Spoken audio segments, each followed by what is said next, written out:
Arka kapakların kapatılmasıyla birlikte starting box'taki yerini aldı. Beyaz bayrak kalktı, start verildi ve koşu başladı.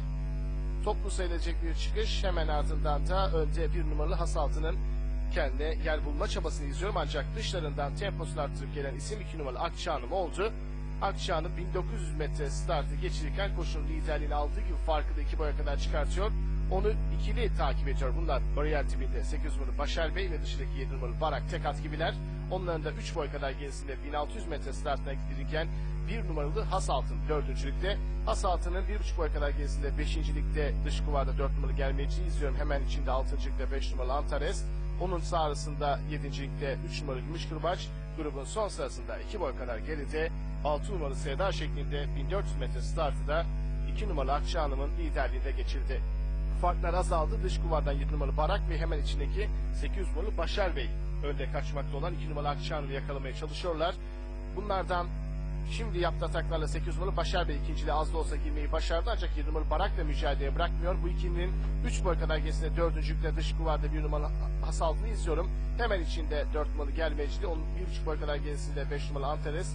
2 boy kadar geride dış kuvarda 3 numaralı Gümüşkırbaç. Onun da 2 boy kadar gerisinde yine grubun son sırasında 6 numaralı Sevda şeklinde atlar 800 metre startına doğru ilerliyorlar. Şimdi 8 numaralı Başar Bey yaptığı ataklarla geldi. Öndeki 2 numaralı Akçağan'ı yakaladığı gibi onunla müşterek bir liderlik mücadelesine başlıyor.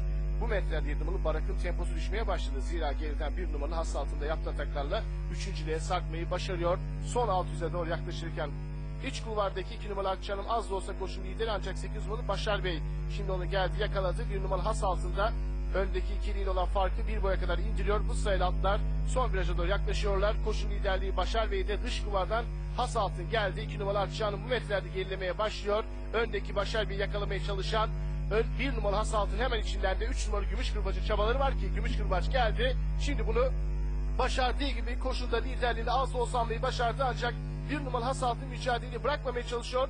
Son 200 sonrasında az da olsa Gümüşkırbaç koşunun lideri 1 numaralı Hasaltın yarım boy kadar dışında. Gerilerden 8 numaralı Başar Bey'in de çabalarını izliyorum, ancak bu çabalar sonlarda 3 numaralı Gümüşkırbaç ve 1 numaralı Hasaltın mücadelesine dönüşmüş durumda. 3 numaralı Gümüşkırbaç az da olsa koşun lideri yarım boy kadar son çizgide rakibin önünde geçen 3 numaralı Gümüşkırbaç koşuyu kazanırken 1 numaralı Hasaltın ikinci, 7 numaralı Barak 3.